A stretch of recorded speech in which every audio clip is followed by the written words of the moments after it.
Sesaat lagi Anda akan menyaksikan Ini Bukan Podcast yang dipersembahkan oleh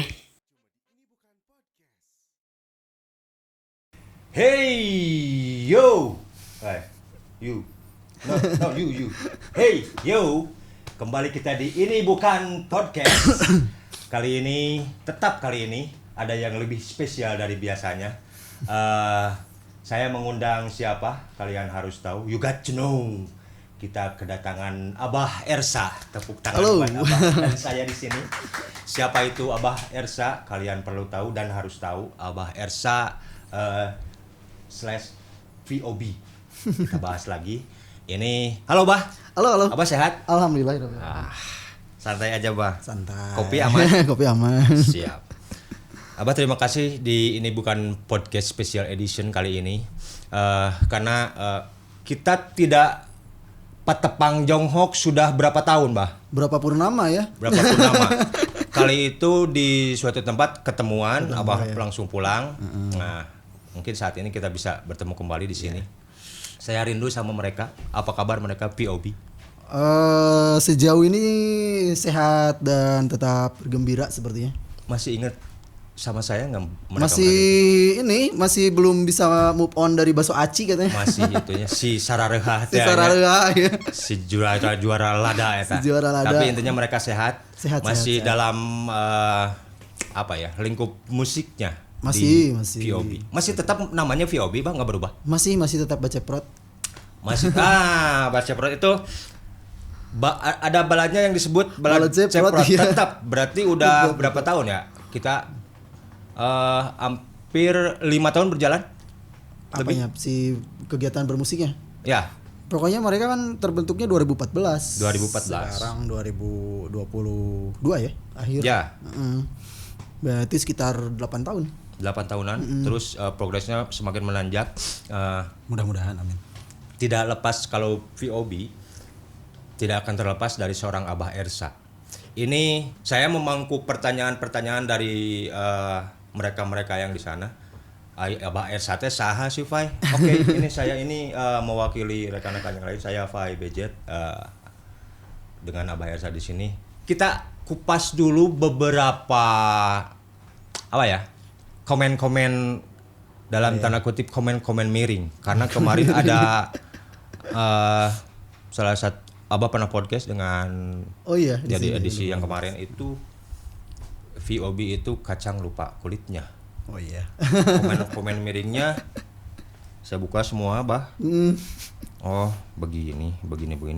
Nah, kumaha eta bisa menyebutkan kacang lupa kulitnya? Ada satu komen yang seperti ini. Saya buka nih Bah. Iya. Gini nih. Saya interest ke komen yang ini, nggak tahu siapa. Ini tadi ya Abah sok mau ke YouTube tara. Jarang. Wanian ya mah. Seorang Abah Ersa Yobi. Jarang banget. Tara muka si Abah mah. Jarang. Ini Bah, tadi saya screenshot di sini ada siapa ya? Satu nih Bah. Ini sebetulnya nggak komen miring, cuman menarik bagi saya. Komen kreatif ya. Salahnya VOB ini lahir pada zaman Bencowo Kemayu Import. Waduh. Yang sangat dipuja-puji agung negeri ini. Makanya VOB dihormati di negara orang, dihina-dina di negeri sendiri. Seterusnya maju terus VOB, intinya mereka dia itu support. Tapi ada ini seperti ini. Yang tadi lahir di zaman Bencowo Kemayu Import yang semangat dipuja-puji agung di negeri ini. Makanya VOB dihormati di negeri orang, dihina-dina di negeri sendiri. Urang jawab sih ya Bah. Iya. Karena beberapa podcast yang kemarin saya simak semua, yaitu kebanyakan nah di luar negeri dihargaan di urang tuh. Ya mungkin karena sebenarnya sama aja. Di luar kan yang dieksposnya apresiatifnya gitu ya kan. Okay. Terus secara perjalanan juga mungkin di luar negeri budaya apresiasinya lebih kuat mungkin ya. Betul. Karena sependek yang saya tahu tuh di luar pendidikan tentang apresiasi itu ditanamkan dari sejak kecil. Ya. Menghargai gitu ya, menghargai dirinya sendiri, apalagi lingkup kekaryaan gitu. Sependek yang saya tahu tuh di luar tuh begitu kuat gitu ya penanaman itu, penanaman tentang penghargaan sebuah karya. Karena kemudian karya itu dianggap sebagai sebuah identitas gitu ya, identitas kemampuan dari kaum muda ya, di sana. Nah kalau yang saya lihat tuh seperti itu. Jadi sebenarnya yang mereka apa sih kayak apresiasi di luar itu mungkin itu biasa bagi mereka gitu, karena mereka kan terbiasa gitu. Nah kalau di kita kan sebenarnya karena yang saya tahu gitu ya, dari kecil itu kita lebih sering di mungkin dipaksa juga gitu ya buat lebih mengenal orang lain dibanding diri sendiri gitu. Ya, betul. Sehingga apresiasi terhadap orang itu agak susah. Sangat minim sekali untuk mengapresiasi. Sehingga ya lebih banyak ini kan biasanya kalau di kita ada misalnya ada sesuatu ya, enggak POB aja banyak misalnya. Ada sesuatu yang maju secara kekaryaan misal. Nah, yang lain kemudian dia susah gitu ya, susah apa kayak memisahkan antara iri dengan kritis misal. Ya, perbedaannya jauh sekali antara iri dengan kritis nih, Bah. Iya, Saya potong sebentar. Kalau ini lebih komen ini lebih cenderung ke kritis ya menurut saya, tapi mereka itu dia bilang di negeri lain lebih di-appreciate, tapi di negeri kita kurang lah katakanlah. Jadi dia ini komennya lebih kritis. Tapi by the way thank you guys. Tapi barudak ya anu melihat komen-komen katakanlah miring seperti ini, responnya seperti apa, Pak? Kadang mereka tuh menurut sejauh yang saya tahu ya, mereka tuh lebih ini kayak lebih dibangun gitu ya. Mereka tuh lebih dibangun dengan kritik sebenarnya, lebih dibangun dengan bully bahkan gitu ya. Jadi kayak hal-hal seperti itu tuh malah memupuk ini kayak pembuktian gitu di diri mereka itu. Dari dulu kita sepakat bahwa cara menghadapi komen nyinyir atau tanggapan-tanggapan minor misalnya atau sesuatu yang kurang apresiatif gitu ya, akan sangat buang energi kalau kita menghadapinya secara frontal. Oke. Itu kan sebenarnya sorry, Bah. Ya. Saya potong nih. Saya mah tukang motong, Bah. Gak apa-apa. Asina. Kieu we saya mah. Jagal. Karena tadi ada penggalan kalimat Abah yang bilang kita ini sepakat. Iya. Kalau kita berarti bukan tidak hanya Abah saja. Berarti ada Abah dan anak-anak VOB di situ. Iya. Berarti Abah membangun atau mendiskusikan untuk menghadapi POB yang saat ini, berarti ada kesepakatan di situ. Status Abah di POB teh naon? Karena kita tuh sebenarnya karena lingkupnya pertemanan gitu ya. Saya merasa dari dulu merasa bahagia karena mereka sampai hari ini gitu ya, tidak pernah melepaskan keberadaan saya sebagai temannya mereka gitu. Karena menurut saya itu sangat sulit loh gitu peran jadi teman itu, karena teman itu yang paling dipercaya biasanya. Jadi saya merasa bangga dan bahagia sekali ketika urut babaturan. Ya nggak ada urut mantan teman, jarang lah gitu. Oke. Peran saya itulah jadi teman. Nah layaknya teman lah seperti yang lain. Teman itu kan perjalanan hidupnya tuh lebih banyak diisi dengan obrolan banyak hal lah. Kekaryaan jadi obrolan, kehidupan sehari-hari jadi obrolan, masalah jadi obrolan gitu.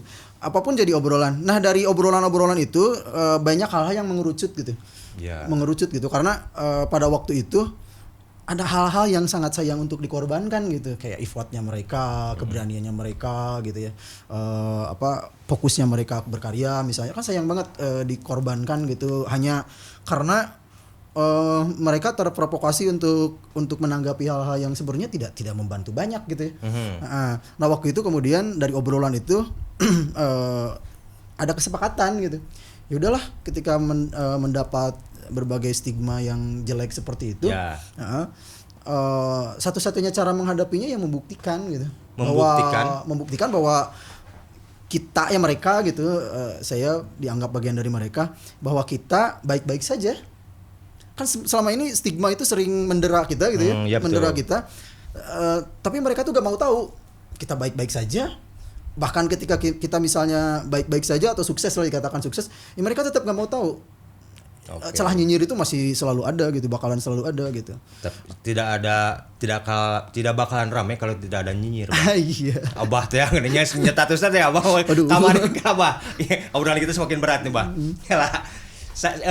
Tadi Abah bilang saya lebih memposisikan atau sebagai teman kepada mereka. Tapi yang setahu saya dan mereka yang di belakang itu kan Abah profesinya seorang guru. Iya. Nah, Ngajar. apa pernah di dunia edukasi mereka diajarkan atau Abah pernah mereka itu menjadi anak didik Abah nggak? Nah justru sebenarnya secara akademis gitu ya, secara akademis saya tidak pernah ngajar akademis di kelas mereka. Karena waktu itu kan saya ngajar saya jadi guru konseling BPBK dan ngajar bahasa Inggris. Oke. Nah, saya waktu itu ngajar di kelas 9. Mereka waktu itu masih kelas 7. Terus kemudian kelas 8. Kelas 7 Kelas 7 kelas 1 berarti SMP ya. Oh, masih biru putih teh Biru banyak. putih ya, Oke. mereka kan MTS gitu. Nah, sebenarnya saya nggak pernah ngajar akademis di kelas mereka. Cuman kan waktu itu saya di BPBK itu saya bikin program masuk kelas. Oke. Terus juga ada beberapa ekskul yang saya bikin lah, saya sering cerita. Nah paling persinggungannya di situ dan itu juga bentuknya bukan ngajar, Tidak mengajar mereka secara akademis. tidak. Nah, ini tiba-tiba Abah dekat dengan mereka apa setelah dekat sama anak-anak itu ini ada potensi nih. Dan tiba geus kurang rek dibimbing lah budak ieu menjadi VOB yang sekarang. Ya, Ada mindset ke sana enggak? Nah waktu itu kan iya yang bikin kemudian di podcast sebelumnya saya cerita bahwa yang membuat saya ketakutan gitu ya, ketakutan jadi jahat gitu ya, Iya. karena mengendus ini potensi mereka. Terus kemudian sempet tuh terpikirkan bahwa ya saya harus jadi pembinanya misalnya gitu, saya harus jadi gurunya atau kayak mentornya gitu lah. Cuman itu tuh kemudian saya malah jadi memunculkan perasaan takut gitu. Ketika saya jadi gurunya misal atau saya jadi mentornya kemudian atau saya jadi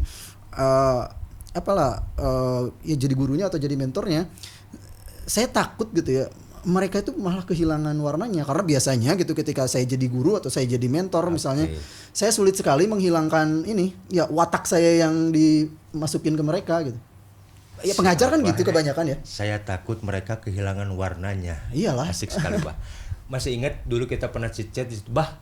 Saya pernah bilang, "Bah, kada nitip barudak bisi ngapung jauh teuing." Oh, iya. Masih ingat yang itu? Ingat, Kita ingat. bahas sekarang, Bah. Iya. Saya pernah bilang, "Bah, nitipnya barudak tenang, ah." Saya percaya karena dalam tanda kutip di sini mereka punya jiwa rebel yang positif. Oh, iya. Tadi kita pernah bincang-bincang tentang mereka, rebelnya seperti apa? Ya karena mereka mengenali dirinya sendiri gitu ya dengan lebih seksama gitu ya. Mungkin dibanding kebanyakan teman-teman sebayanya. Ya jadi mereka tahu sesuatu yang misalnya bermasalah dengan kehidupannya gitu ya, di lingkup pergaulannya gitu. Nah, karena mereka mementingkan bahwa saya hidup tuh harus bahagia dong gitu, mengejar kebahagiaan gitu ya. Nah, ketika ada sesuatu yang tidak beres kemudian bisa mengancam kehidupannya mereka, ya kemudian mereka terbangun jadi kritis. Siapapun menurut saya gitu ya, orang yang mengenali dirinya ya gitu akan terbangun jadi kritis ketika misalnya melihat ada sesuatu yang nggak beres yang akan mengancam kehidupannya misal, dia akan jadi kritis dong. Karena ya setiap manusia sih menurut saya tujuan hidupnya sebenarnya bertahan hidup kan ya. Oke, Bah, gini. Mereka itu terlahir atau digodok di IBP yang sebelumnya digodok di dunia festival udah skip dulu yang itu. Tapi perjalanan seorang Abah Ersa di sini, anjir, perjalanan seorang Abah Ersa memotivasi mereka sampai segede ini katakanlah. Jelas-jelas ini ada perjuangan seperti apa nih? Tiba-tiba dari from zero to hero, katakanlah seperti itu. Abah bisa menggiring mereka ke salah satunya TV nasional pertama. Perjalanannya seperti apa? Kalau misalnya saya beberapa kali yang ngobrol sama mereka, kayak nostalgia gitu, kayak mengingat ya. Beberapa kali mereka malah ngerasa bahwa kayak kayak tidak melewati fase yang panjang gitu. Kayak ngerasa itu baru kemarin, tiba-tiba saya ada di sini gitu ya. Saya sempat bingung kenapa itu fase yang mereka alami gitu. Kalau untuk ukuran saya yang jelas secara umur jauh di atas mereka gitu ya. Itu berat gitu bagi saya gitu ya. Fase-fase yang mereka lalui itu berat gitu jelas. Tapi kadang mereka merasa bahwa itu adalah sesuatu yang ya saya udah lalui dan tidak merasa bahwa itu adalah proses yang panjang gitu ya. Nah, akhirnya kemudian saya menduga gitu, jangan-jangan anak-anak itu dalam prosesnya gitu, dalam fase itu ya mereka menikmati gitu. Ada sesuatu yang mereka nikmati gitu dalam perjalanan itu sehingga ya perjalanannya jadi tidak terasa. Nah, kemudian ketika mereka bercerita ulang, ya barulah ketika mengingat gitu, ditanya detail gitu. Iya ya. Ada sesuatu yang mereka kemudian lihat orang lain misalnya, fase hidup orang lain yang aman-aman saja, punya privilege yang bagus misalnya, punya kesempatan yang lebih keren gitu dari lingkup pergaulannya atau dari keluarganya atau dari siapapun. Karena perbandingan itu kemudian baru mereka tahu, oh iya ya, ternyata yang saya hadapi itu nggak mudah gitu. Ya. Tapi kemudian beda, karena prosesnya seperti itu, akhirnya jadi membentuk mereka untuk menghargai dirinya sendiri. Oke. Jadi Ya, gini, saya- Pak. Jadi kan gini, setelah VOB lahir seperti ini, besar seperti ini, jelas-jelas kan waktu terus berjalan nih. VOB orang Garut asli Ya. bisa mendunia seperti itu. Yang saya harapkan dan saya yakin rekan-rekan yang lain juga di belakang sana, ini harus ada VOB yang regenerate, harus ada POB. Saya mau POB yang lain dari Garut hadir juga, ada juga. Nah, perjalanan apa?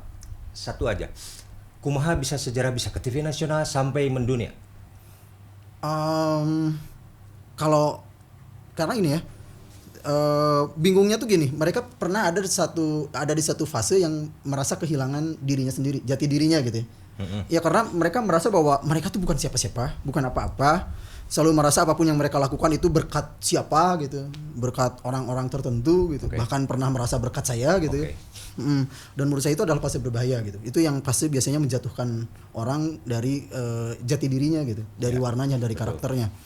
Nah saya waktu itu sempat ngobrol sama mereka gitu, beberapa kali juga dibicarakan ke orang lain bahwa sehebat-hebatnya orang yang bantu kalian gitu, itu omong kosong ketika kalian memang tidak punya kemampuan untuk mengenali diri kalian sendiri gitu ya. Punya keinginan gitu yang kuat gitu. Jadi ya menurut saya apapun yang kalian raih gitu, ya itu adalah bonus dari apa yang kamu lakukan gitu. Betul. Itu efek gitu dari apa yang kamu lakukan gitu. Jadi ya yang paling sederhana adalah bersyukur gitu ya. Kamu bisa, gak semua orang bisa nyampe ke fase yang kamu dapat misalnya. Tapi juga kamu jangan lupa bahwa hargai, tolong gitu diri kamu sendiri gitu ya, sebelum kamu hargain siapapun gitu. Betul sekali. Ini kan dulu kan si VOB itu ada 7 orang nih, Bah.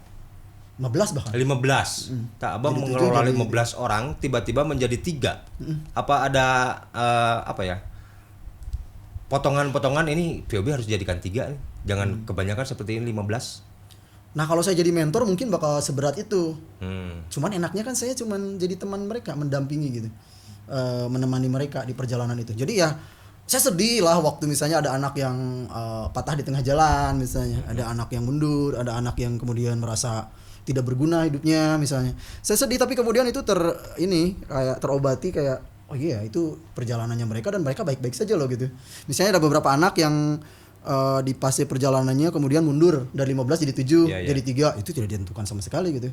Itu kayak ya itulah perjalanannya mereka, dan saya lihat gitu anak-anak yang misal yang mundur gitu, tidak lanjut sampai ke yang sekarang gitu. Menurut saya baik-baik saja. Mereka punya versi kebahagiaannya masing-masing kalau menurut saya. Berarti 15 dari 15 terus kemudian 7 dan Dan jadi akhirnya 3. 3. Iya. Kita membahas kemarin yang kacang lupa kulitnya. Oh. Kita seperti ini. Kalau 15 jadi 7, Iya. kemudian jadi 3. Nah, yang 3 orang VOB ini lupa nggak sama yang 15 dan 7? Enggak, mereka masih waktu lebaran tahun kemarin kalau nggak salah. Mereka malah reunian. Ketemuan tuh di mana saya malah nggak diajak. Nyebelin kan. Jadi 15 jadi 7, kemudian 3, dan sama sekali tidak ada yang melupakan kulitnya. Mereka tetap masih ada relationship-nya berjalan terus sampai sekarang. Ya karena gini, kalau misalnya kebahagiaan tuh jadi kejarannya misalnya. Betul. Jadi kejaran tapi selalu orang lain jadi ukurannya, itu gak bakalan sampai-sampai. Misal si VOB bertiga tuh, mereka punya versi kebahagiaannya sendiri. Temennya yang lain itu punya versi kebahagiaannya sendiri. Kalau dibanding-bandingkan, itu mungkin bakal kebalik. Si VOB itu pingin kayak yang teman-temannya yang nggak jadi VOB mungkin. Teman-temannya yang VOB akan pingin jadi kayak yang si VOB mungkin. Akan selalu seperti itu gitu. Ya, Dan nggak ada puasnya, nggak akan ada titik akhirnya gitu. Cek Sunda mah jelema teh apa tuh orang hanya di POW. Mau orang mending jadi tukang bakso aci we juga gitu, Bah. Tapi begitu. Jadi intinya 15, 7 dan 3 itu tidak ada masalah sama sekali. Sampai sekarang relationship tetap terbangun sampai saat ini. Kalaupun ada masalah, itu adalah masalah yang mereka selesaikan sendiri gitu, dengan gagah berani menurut saya. Ini adalah pernyataan spesial dari seorang Abah Ersa dan dia tetap mengemukakan saya mah hanya sekedar teman karena Dah emang iya. di belakang sana gini Bah, terus terang aja seperti ini. Terutama di Garut lah. Iya. Tetap aja yang mereka itu menamai bahwa seorang Abah Ersa itu adalah seorang manajer VOB. Nah, ini harus dijelaskan secara gamblang kepada mereka bahwa kalau tadi tetap aja hanya sekedar teman dan hambanya tetap terasa Abah hese digencetna ku saya teh hese tetap saya tetap seorang teman di kerana pendidikan hanya sebatas tidak secara akademisi. Nah, jadi ini untuk menjawab dengan cermat bahwa apakah benar dulunya seorang Abah Ersa itu adalah seorang manajer dari VOB. Nah itu. Ya, Aufail tahu sendiri kalau saya dulu nganter anak-anak kan benar-benar menemani. Betul. Apa saya nyuruh anak-anak harus gini gitu? Enggak. Kalau kan saya mah tahu, Bah, tapi mereka kan belum tentu tahu. Iya, atuh. makanya saya berbagi cerita gitu Ngopi heula we, ada anak. saksinya gitu. Ada saksinya gitu biar lebih kuat. Ada banyak yang bilang ke saya, si Abang mah merendah gitu. Saya paling malas merendahkan diri sendiri ngapain Iya, gitu. betul. Malas Ini kan banget. terjawab sudah nih. Saya Mulai direndahin satu-satu. orang lain aja nggak mau, apalagi merendahkan diri sendiri. Jika Abah cicing heula. Jadi satu itu tetap aja Ya. mereka menamakan seorang Abah Ersa itu adalah manajer atau di manajemen VOB. Jadi sekarang kan mereka VOB sudah ke Jakarta nih, dipegang sama siapa-siapanya, Iya. otomatis publik tidak tahu Garut heula Bah. Publik tidak tahu apa masih sama seorang Abah Ersa atau siapa kan tidak tahu. Sebenarnya gini, kan dulu waktu saya nemenin mereka ikut festival di Garut tuh, itu kan selalu ditanya manajernya siapa gitu. Ya, kalian manajernya siapa atau pelatihnya siapa gitu lah minimal kalau ikut festival pelajar. Pembimbingnya siapa Ya. gitu. Nah waktu itu karena anak-anak itu ngerasa tidak ada lagi yang bisa dijual gitu. Doraka siapa dijual Ya. awas. Mereka sering bilang gitu. Saya itu adalah manajernya. Mungkin karena pada waktu itu kita belajar bareng tentang industri. Karena mereka kan punya mimpi suatu ketika bakalan masuk industri lah. Oke. Suaranya harus lebih bergaung dan bergema gitu. Nah, waktu itu karena saya belajar duluan tuh dibanding mereka. Jadi ada beberapa pertanyaan mereka yang saya duluan tahu jawabannya. Walaupun kemudian akhirnya dicari tahu bareng gitu ya. Nah, karena waktu itu mereka ngerasa saya lebih tahu duluan. Ya mereka jadi ini, jadi Lebih kayak tahu dan lebih tua bahkan Ya, dia sebut. mungkin. Ya. Terus gimana? jadi mereka kayak Gusti balah cenah tong protes mau disebut manajer tuh emang orang ngerasa bahwa nyaba manajer orang. Oke. Nu- Jadi ditembak we Abah mah sebutnya manajer we. Manajer, ya udahlah Oke. disebut manajer. Nah karena saya takut gitu manajer tuh apa gitu ya secara saya juga akhirnya gara-gara mereka jadi belajar mempelajari manajerial tuh kayak gitu. Oke. Walaupun pada perjalanannya kemudian ada beberapa hal yang menurut saya gitu ya, manajerial itu tidak sebaku hubungan bisnis gitu. Tidak sebaku hubungan kekaryaan yang kemudian berorientasi pada material misalnya. Oke. Ya balik lagi ternyata hubungan manajerial itu adalah hubungan hati yang tulus. Ya hati yang tulus apalagi yang bisa melebihi pertemanan gitu. Ya. Jadi ya manajer itu temannya artis kalau mau pun gitu diistilahkan dalam dunia industri. Menurut saya tuh mestinya gitu. Itu masih dulu perjalanan mereka masih sebelum abroad atau katakan sebelum menuju Jakarta, sebelum ke TV nasional dan bisa ke tur Eropa nih. Waktu di TV nasional awal-awal tuh saya masih disebut manajer sama mereka. Waktu ke Dahsyat kan mereka belum masuk ke agensi gitu ya. Ya. Nah waktu masuk agensi di awal-awal juga saya masih disebut manajernya mereka gitu ya. Masih disebut manajernya mereka. Nah kemudian di perjalanan di 2020 mereka masuk ke sebuah manajemen di Jakarta. Nah, kemudian mereka punya manajemen manajernya sendiri. Ada beberapa manajer gitu yang membantu mereka. Nah saya bilang ke mereka, nah kalau mau dikatain mungkin itulah yang disebut manajer profesional di dunia industri gitu ya.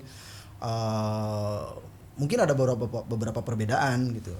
Masalah enak atau tidak enaknya kan balik lagi ke mereka.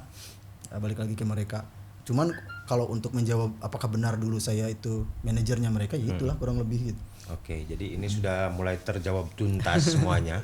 Nah, kalau Abah menuju Jakarta tiba-tiba berhadapan langsung dengan manajer asli katakanlah bahasa saya namanya manajer. Nah, itu ada semacam serah terima jabatan tuh, Bah. Ya mungkin sekali dia lompatna.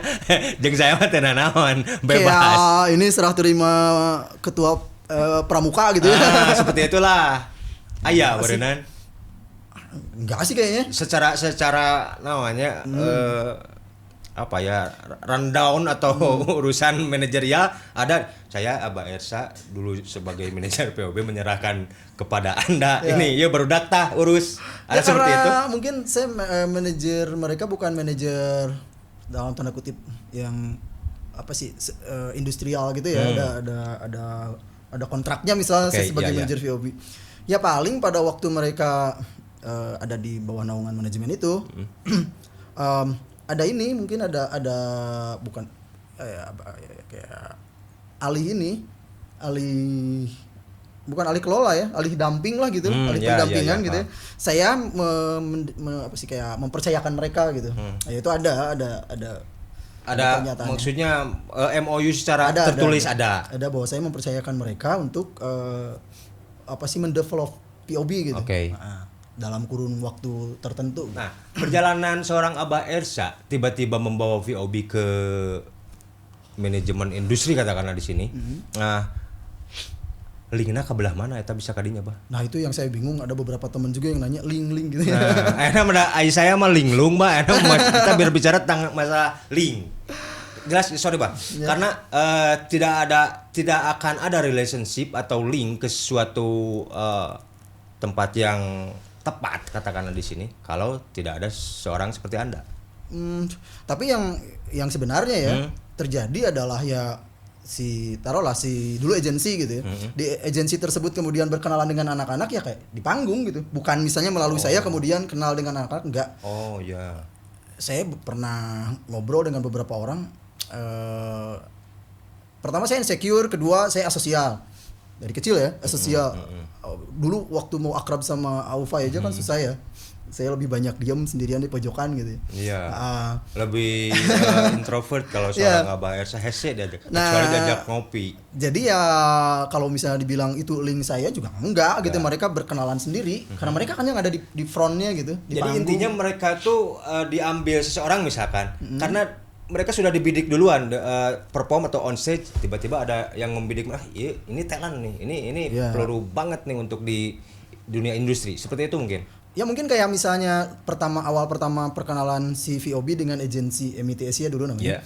Ya dengan itu yang ownernya ada si Nadia namanya. Itu perkenalannya kan waktu mereka diajak collab sama SID di PRJ kan gitu. Jakarta Fair ya. Ya di situ. Nah si manajernya SID itu Mas Dodik namanya. Mas Dodik itu temannya Nadia tuh, temannya Nadia yang MIT Asia. Kebetulan si Nadia itu dia salah seorang yang kayak dia yang rekomen artis yang main di Jakarta Fair lah, seperti itulah kurang lebih gitu. Maaf kalau salah. Seingat saya itu ya. Nah waktu si VOB perform tuh sama SID, nah si Nadia tuh nonton.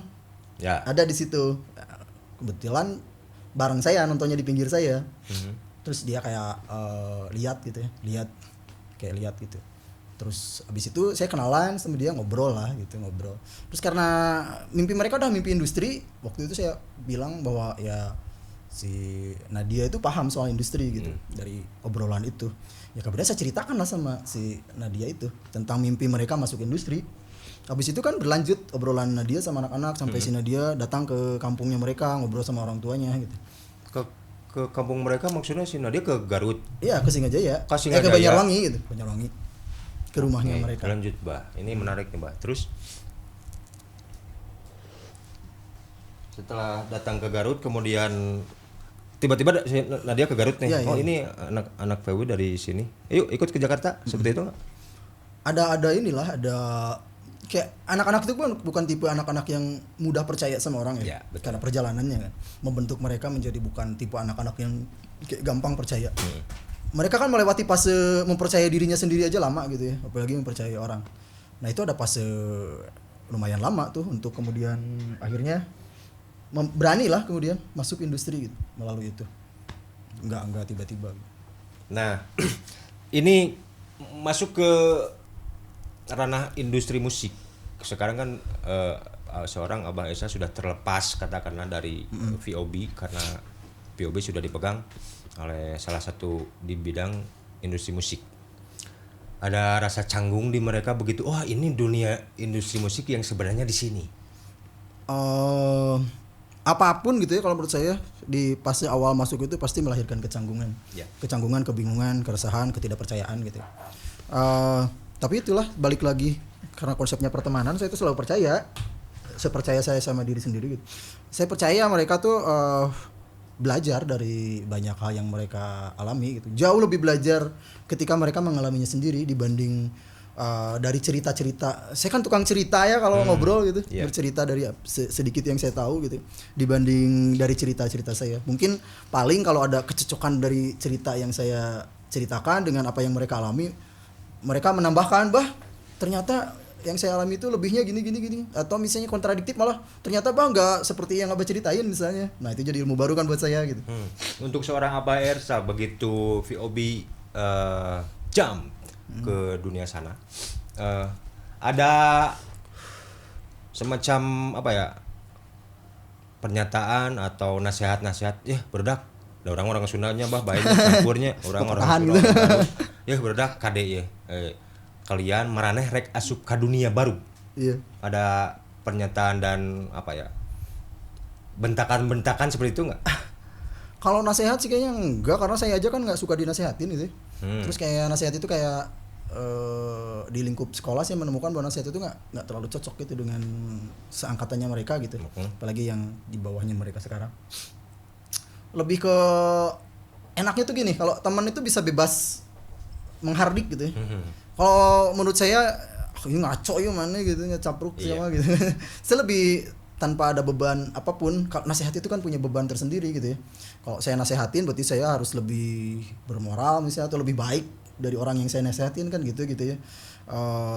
Kadang nasihat itu jadi tidak tulus ketika terbebani itu. Benar. Nah kalau sebagai teman gitu kan, ketika tidak setuju dengan apa yang mereka lakukan, saya bisa dengan ringan tuh buat bahkan sampai ke marah-marah gitu ya. Ke marah-marah. Terus ketika misalnya ternyata yang menurut saya itu tidak benar dan itu ternyata benar, saya tidak terbebani dengan perasaan malu gitu. Era kemarin geus nyalahkeun gitu, ternyata mereka benar dan baik-baik saja, tidak. Malah jadi itulah dunia saya belajar gitu.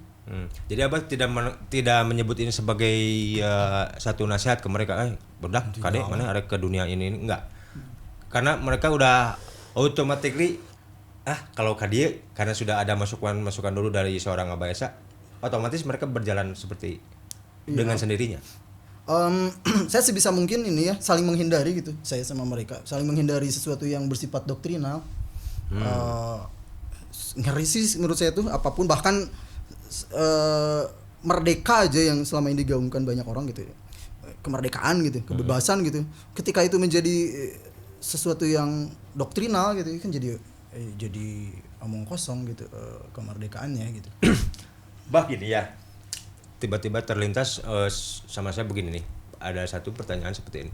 Abah kan seorang pengajar, sekarang si VOB dengan dunianya yang seperti ini, yang jelas tetap tidak akan terlepas dari seorang Abah Ersa. Mereka misalkan mau manggung di Europe, di negara lain, Bah minggu depan atau bulan depan barudak di Jerman.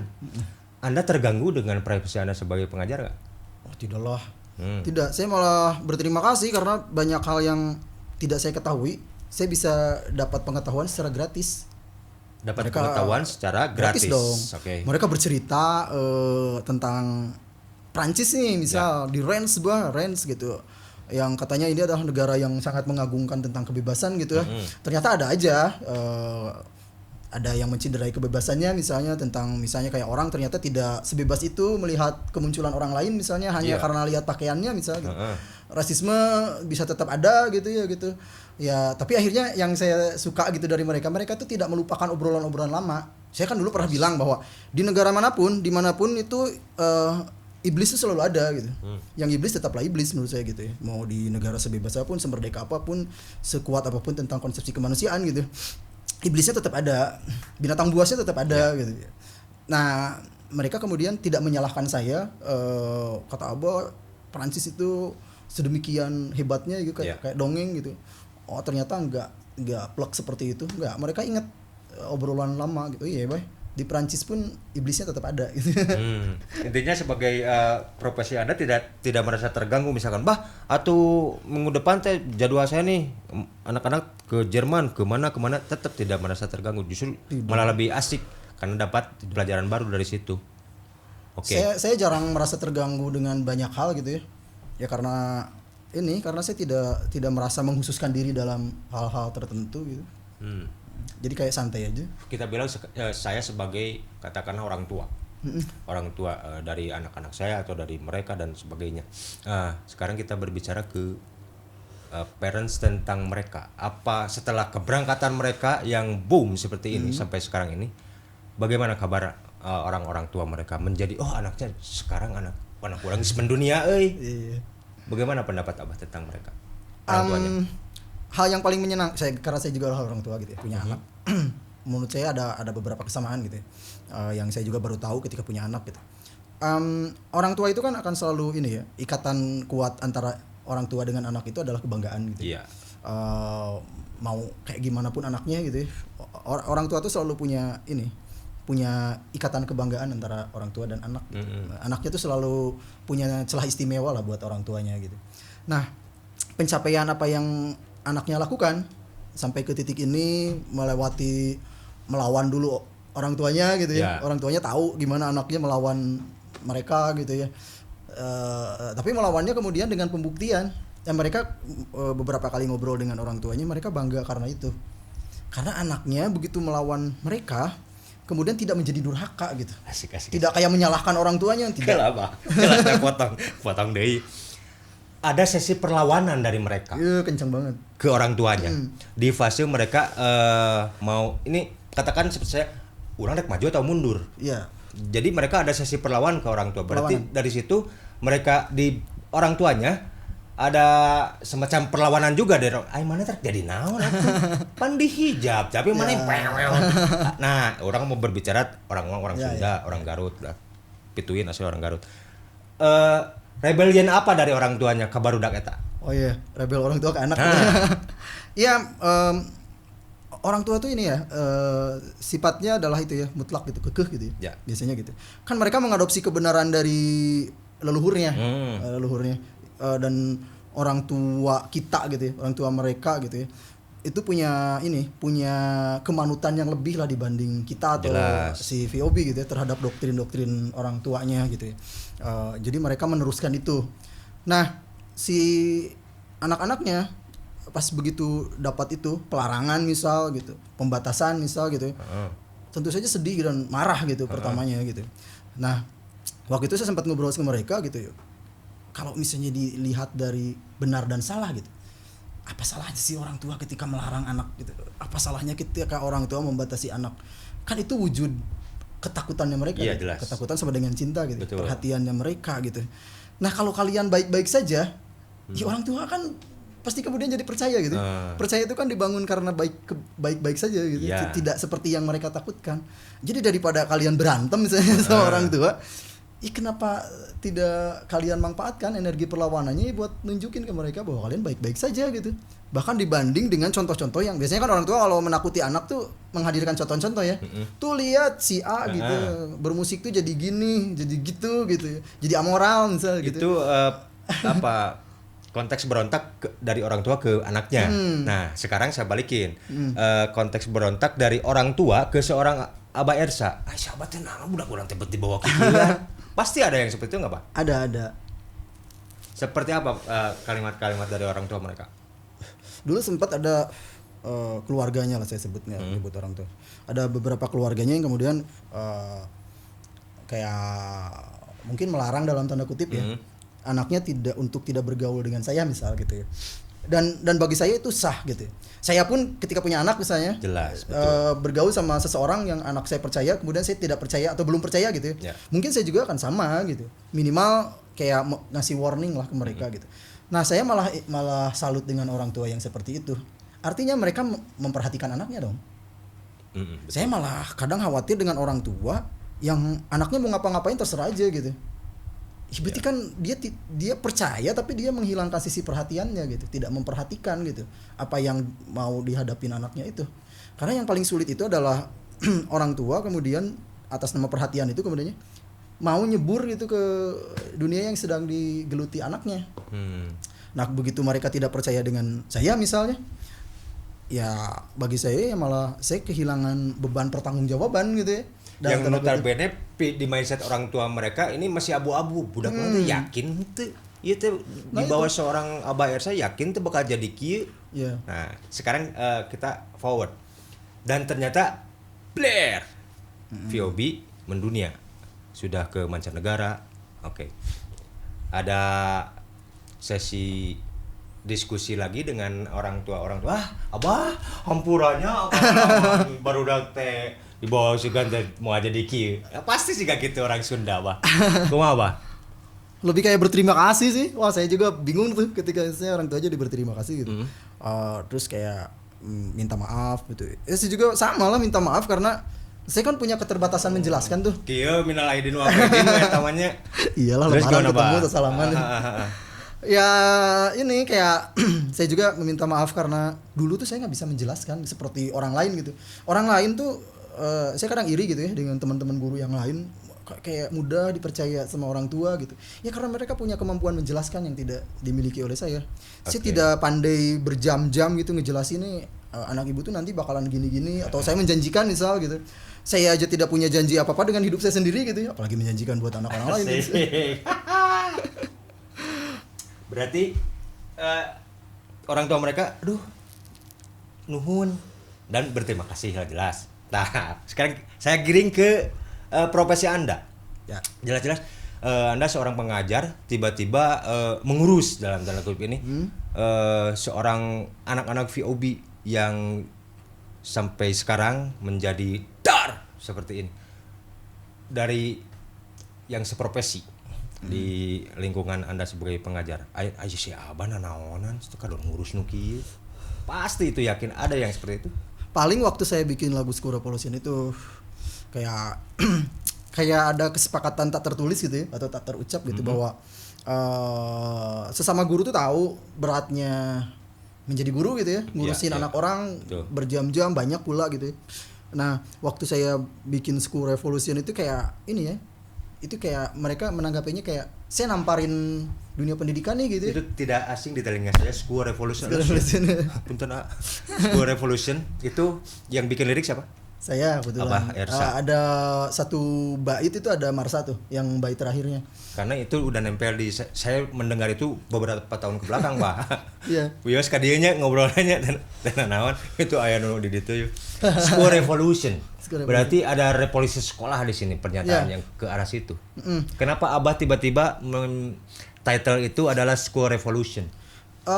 Sebenarnya kan saya itu menampar diri saya sendiri. Itu satu-satunya penjelasan yang saya sampaikan ke beberapa teman di kalangan pendidikan atau senior saya, misalnya guru saya gitu ya, yang bertanya naon maneh bet nyieun judul sa ekstrim gitu gitunya. Nah, waktu bikin lirik lagu itu saya udah benar-benar ngerasa jadi temannya anak-anak.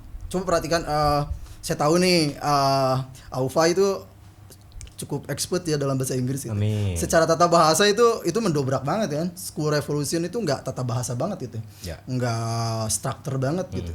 Nah, waktu itu saya bikin lirik yang bener-bener nggak akademis gitu. Yang menampar akademis yang membelenggu gitu. Makanya judulnya School Revolution tanpa off. Ya betul. Iya. Tanpa de misalnya, atau tanpa penyambung apapun langsung gitu. Tembak aja School Revolution. Karena yang saya pikirkan dalam benak kaum muda gitu ya. Saya merasa waktu itu jadi remaja lagi ya, gara-gara berteman dengan mereka. Dalam benak saya yang namanya revolusi sekolah adalah School Revolution. Ya. School Revolution. Se absurd itu gitu ya. Sekejam itulah. Dalihnya waktu itu, karena saya juga kemudian terpaksa berdalih gitu ya. Dalihnya adalah bahwa School Revolution itu jadi umpatan gitu, jadi sebuah jargon yang provokatif gitu ya, untuk membangun semangat perubahan gitu ya, bahwa ada sesuatu yang nggak benar atau belum benar gitu dalam persepsi mereka. Apa salahnya ketika ada pelajar yang merasa tidak benar gitu? toh guru atau orang dewasa pun sering banget merasa tidak benar dengan remaja hari ini misalnya gitu. Nah, kenapa kita harus menyalahkan mereka? Nah, waktu itu saya merasa jiwa remajanya mereka merasuk ke saya kayak marahin diri sendiri. Betapa tidak mampunya saya jadi guru gitu. Betapa soknya saya mendiamkan orang-orang menyebut saya sebagai guru padahal saya sangat tidak layak jadi guru gitu. Waktu itu saya tidak bisa berbuat apa-apa dengan sistem-sistem yang merugikan pelajar waktu itu gitu. Nah, sebelum saya menjadi arogan dan pemarah, ya saya ingin marahin dari diri saya sendiri karena saya membayangkan bahwa setelah itu saya akan jadi pemarah kata saya. Karena saya sering merasa kesal gitu dengan sesuatu yang sudah begitu besar membelenggu pendidikan gitu. Dan saya siapa gitu, sekerdil ini tidak punya kekuatan apa-apa untuk boro-boro merubah gitu. Ya. Tapi si School Revolution itu apa pikir dulu nggak? Ini tepatnya di VOB atau mau udah ini karya saya bikin, saya rilis saja sendiri. Apa sudah dirancang sebelumnya? Itu kan hasil inilah, hasil dari pergulatan saya selama mengajar. Terus kemudian sangat dipengaruhi oleh cerita-cerita mereka, kegelisahan, kemarahan, keresahannya mereka. Mereka itu VOB dan yang lainnya. Oke. Terus? Iya. Nah, cerita-cerita mereka itu bagi saya sangat berharga gitu ya. Saya nggak sulit sekali bercerita sama orang. Kemudian ketika ada orang mau bercerita sama saya, artinya dia sudah merelakan diri untuk percaya sama saya. Itu sulit, terlalu berharga untuk kemudian saya lupakan begitu saja gitu. Nah, saya kan pastikan lupa ya, saya pelupa. Nah, waktu itu prinsip saya gitu ya, saya tidak punya bakat menulis yang bagus gitu, yang kuat. Menurut saya gitu, musik itu punya bahasanya tersendiri. Jelas. Bahasa musikal. Nah, bahasa musikal itu ternyata lebih kuat loh, lebih permanen lah katakan gitu di benak orang gitu ya, dibanding bahasa verbal misalnya atau bahkan bahasa tulis gitu ya. Bahasa musikal itu karena dia ada apa ya, ada bunyi gitu ya, yang lebih dekat dengan orang kan. Seperti saya, kalau saya itu tetap aja BAM Music The Great Communicator. Karena komunikasi ada disampaikan di seperti yang di School Revolution. Nah, pertanyaan lagi. Begitu Anda bagikan nih lagu School Revolution, barudak nerima teh aya banyak lagu teh karena mereka jelas-jelas tahu ini seperti sebelum mau di rilis atau di record misalkan. Mereka baca dulu kan? Iyalah kan emang itu lahirnya dari ngobrol. Dari ngobrol. Dari cerita mereka jadi lirik, jadi cerita mereka jadi lirik gitu.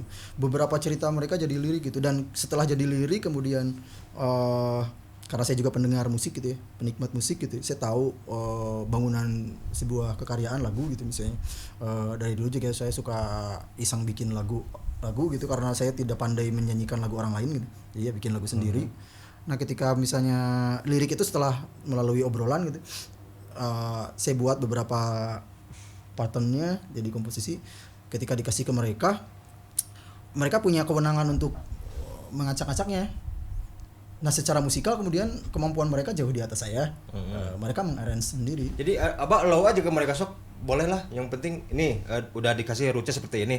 Mereka ngacak-ngacak juga. Iya, dan saya ternyata hasilnya bikin saya jadi lebih menikmati gitu. Itu masuk di single yang pertama. Kalau secara industri. Oke.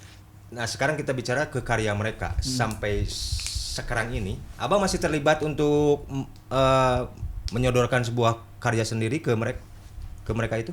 Sebenarnya saya waktu itu membatasi diri gitu ya. Ketika mereka sudah mulai, saya merasa bahwa mereka benar-benar kenal dengan dirinya ya, ajeg lah gitu. Kenal dengan dirinya sendiri, kemudian percaya gitu ya bahwa saya bisa jauh lebih keren gitu ya. Menurut saya ya itu udah jadi dunianya mereka. Dan itu saya merasa di 2020 tuh mereka udah mulai tahu nih saya punya kekhasan sendiri gitu. Nah, dari situ saya udah kayak nggak menyodor-nyodor. Dulu juga sebenarnya nggak menyodor-nyodor kan. Kayak dari obrolan gitu terus saya genjreng-genjreng itu apa nih obrolan kalian nih saya bikin jadi lagu. Curat-coret jadi lagu. Ada laguna atau curat-coret jadi lagu ada. Jadi mereka sekarang udah dapat khasnya seperti ini. Dan itu banyak sebenarnya dulu tuh sebelum ke fase sekarang gitu kan. Marsa udah bisa bikin lagu sendiri, Widit sudah bisa bikin, Siti juga udah bisa bikin. Nah, menurut saya itu adalah fase penting gitu dalam perjalanan orang. Kamu tuh nggak gak dikatakan mengenal diri kamu sendiri lah selama kamu belum memproduce sendiri Ya. apapun gitu ya. Karena perjalanannya kan lumayan ya dari 2014 sampai 2020 lah katakan, itu panjang. Berapa karya sampai sekarang yang mereka sudah garap karyanya? Kalau yang rilis itu sekarang mereka udah 4. School Revolution, terus kemudian God Love Me Please to Play Music, terus Not Public Property itu itu bikinan Marsha. Dan yang terakhir, yang keempat kemarin itu Perempuan Merdeka Seutuhnya. Bah, sekarang kan sebentar lagi 2023 nih. Tinggal dalam hitungan hari kita masuk ke Tahun 2023. Kita balik lagi ke VOB di 2023 akan seperti apa? Wah, itu tuh satu-satunya yang saya benar-benar sangat tidak bisa gitu lakukan, memprediksi. Nah, Memprediksi, apalagi mereka dengan kemudahannya seperti itu ya, sangat banyak kemungkinan yang bahkan nggak bisa saya pikirkan gitu. Jadi menurut saya nggak tahu tuh mereka bakalan seperti apa. tapi ada, kalau bahasa umumnya, ada visi dan misi dari mereka yang Abah sudah menangkap hilal. Oh, baru dapat kaki di 2023. Kalau sependek dari obrolan-obrolan dengan mereka tuh, saya lebih merasa ini aja, paling saya merasa bahwa mereka lebih sanggup untuk bertahan hidup sih menurut saya, lebih kuat lah gitu. Tapi mereka sekarang sampai 2022 sekarang dan 2023 masih dipegang orang lain atau mau pindah kubu lah, saya bilang seperti itu lah. Mereka masih di naungan itu manajemen. Masih di naungan manajemen, masih nyaman di situ. Itu sangat personal itu ya. Saya kan tidak bisa bilang mereka tidak nyaman gitu ya. Nah, oke. Hati kan itu ya. Betul. Saya tidak tahu ya. Oke. Cuman yang jelas kalau saya sih melihat ya mereka semakin kayak yang membahagiakan saya itu mereka semakin semakin berkenalan dengan dirinya lah, semakin punya kebanggaan sama dirinya sendiri. Lebih soalnya ke diri sendiri, mereka udah ketahuan. Oh, benar-benar mereka jadi, karena kan tingkat kedewasaannya nih, Bah. Semakin dari fase ke fase sudah terlewati, dari perjalanan seorang Abah Ersa, VOB, Abah Ersa, VOB, di tagline semua, siapa yang tidak tahu Tagar, VOB, Tagar, Abah Ersa, School Revolution dan sebagainya. Dan sekarang hampir menuju tahun 2023, bagi seorang Abah Ersa tidak bisa memprediksikan akan seperti apa. Berarti only God's know why. Yes. Kalau gitu, mobil lah tuh. Capek, Resiko. mau terus. Ya itulah salah satu resiko beragama kan gitu. Ya betul. Jadi tidak bisa diprediksikan dan tidak bisa saya korek-korek akan seperti apa jawaban dari seorang Abah Ersa. Dan yakin anak-anaknya nonton dan tahu seorang Abah Ersa dan seorang tukang bakso aci Bejet yang sedang bangkrut ini, pembicaraannya akan seperti ini. Yang jelas tadi ada satu kata yang terujar dari Abah adalah mereka ini bukan mengejar mimpi ya, tapi seolah-olah pernah bermimpi dan menjadi kenyataan. Mencermati kata mimpi itu seperti apa untuk seorang Abah Ersa? Bagi saya itu mimpi ya di kalangan anak-anak, apalagi yang anak-anak muda sekarang gitu ya, semakin tidak statis. Jadi yang ngejar-ngejar mimpi itu kayak kita kayak ngejar bayangan gitu. Kita kejar ya dia ikut lari kan gitu. Yeah. Terus gitu, gak ada berhentinya, gak ada puasnya gitu, gak ada selesainya gitu. Yang bagi saya tuh ya, mimpi itu adalah apa yang mereka lakukan hari ini dan mereka terima gitu. Mereka terima sebagai sebuah pencapaian kah, sebagai sebuah hidup kah, atau apalah gitu. Nah bagi saya itu mimpi gitu. Karena kan kita mengejar sesuatu target nih, sependek yang banyak orang ceritakan gitu ya, ternyata tidak ada yang plak seperti yang ditargetkan gitu pencapaiannya gitu. Oke. Karena ya kan otak manusia tidak terbatas itunya ya, keinginannya gitu. Begini, Bah. Kalau ngopi gala, Bah. Saya juga ngopi lagi, enak banget itu kopinya. Gini, Bah. Ini kan sudah jelas statementnya VOB sudah deziun menurut saya, udah ngeblare ya, udah mendunia. Sebagai seorang pengajar, saya mau bukan menyampaikan, kalau kata-kata yang tepat nanti Anda yang menceritakannya. Karena tadi saya pernah bilang VOB dan harus ada adik-adiknya yang di belakang. Saya mau dan yakin mereka juga mau di Garut itu lahir VOB yang lain. Nah, ada satu karena kinerja Anda dan perjuangannya dengan VOB itu bukan sesuatu hal yang mudah. Sudah disimpulkan dari pembicara tadi. Apa yang akan disampaikan untuk VOB selanjutnya? Itu masih menurut saya bakalan terus ada ya, bakal terus lahir aja. Cuman yang harus kita ini ya, kayak harus kita kalau mau gitu ya, mau disadari gitu ya, kita tidak perlu mematok standar gitu ya, bahwa yang lahir itu ya minimal harus kayak POB yang hari ini gitu ya. Akan selalu bermunculan gitu ya generasi selanjutnya dengan wataknya yang khasnya mereka gitu, dunianya gitu, kekaryaannya gitu. Bahkan menurut saya ya hari ini pun ada dan banyak. Kemarin kan di Garut tuh ada yang prestisius ya, beberapa hal yang prestisius misalnya dengan kekaryaannya sendiri gitu. Nah menurut saya itu kan salah satu bukti kemunculan gitu. Kalau misalnya doktrinnya adalah harus lahir lagi band seperti POB, pencapaiannya gitu gitu. Ya. Tidak mungkin sama juga, Bah ya. Kita tua banget dan penjajah banget. Betul. Tapi kieu Bah, aya teu seseorang atau saurang anu tiba-tiba, "Bah, saya boga talent, boga band, tolonglah jadikan seperti VOB, ngegasnya seperti ini dan kesuksesannya seperti ini." Ada beberapa dan jawaban saya kan iya. Terus kumaha? Iya, dan jawaban saya kan saya bilang bahwa saya bukan manusia yang punya rahim dan melahirkan gitu ya. Betul. Si POB itu lahir bukan dari rahim saya gitu. Iya, saya menemani mereka gitu. Saya tidak bisa melahirkan gitu. Saya kalau disuruh menemani Tidak mungkin ayo, Abah mah gitu. seorang laki-laki bukan ibu-ibu mau ngelahirkan. Terus gimana, Bah? Itu enaknya bahasa ya. Iya, paling saya gitu kalau saya disuruh berteman dengan mereka, wah saya senang banget dong gitu. Ada beberapa temen yang kemudian, "Bah, ayo dong kenalan sama anak didik saya gitu." Ya, saya berteman sama mereka gitu sampai hari ini, kontekan gitu, berteman. Dan kemudian setelah berteman beberapa orang tuh mereka punya menurut saya punya sesuatu yang menurut saya punya kerennya dalam kelasnya tersendiri gitu. Nggak bisa dibanding-bandingin gitu. Ya ada mungkin, Bah, nitip ya misalkan ini adalah Abah Ersa jasa penitipan talent. Tidak mungkin seperti itu. Abahnya bakal balik kemudian anjir akhirnya. Tapi mereka pasti di pikirannya orang boga budak ya. Talentednya. Kasahannya lihat VOB di media massa atau di media sosial, di YouTube dan sebagainya. Nggak sih Abah Ersa. Bah, nitip. Ada orang seperti itu nggak? Ada, cuman ya saya nggak bisa. Ya pasti nggak punya kemampuan untuk itu gitu. Tadi juga memprediksi tidak bisa, saya tidak bisa memprediksi, apalagi nitip talent Bah yang jadi kia tidak bisa. Kayak misal kemarin ya sama si Kang Faisal tuh selesai menjuri gitu. Menjuri. Ya.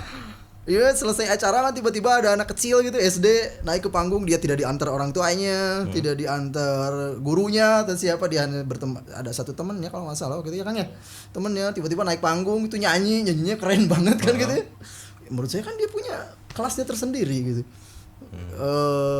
Misalnya ketika dititipkan harus seperti si POB, mungkin gitu ya salah-salah kita malah membunuh. Betul. Iya. Jadi karena mungkin tidak semua orang mempunyai mimpi yang sama. Iya. Seperti tadi kita bicara tentang mimpi, karena sama sekali si POB kan tidak mimpi akan seperti ini, Bah. Tidak, mereka hanya itu, kayak mereka pingin membuktikan diri bahwa mereka baik-baik saja gitu. Oke. Bah, perjalanan kita sudah semakin panjang. Dugi ke mana ya?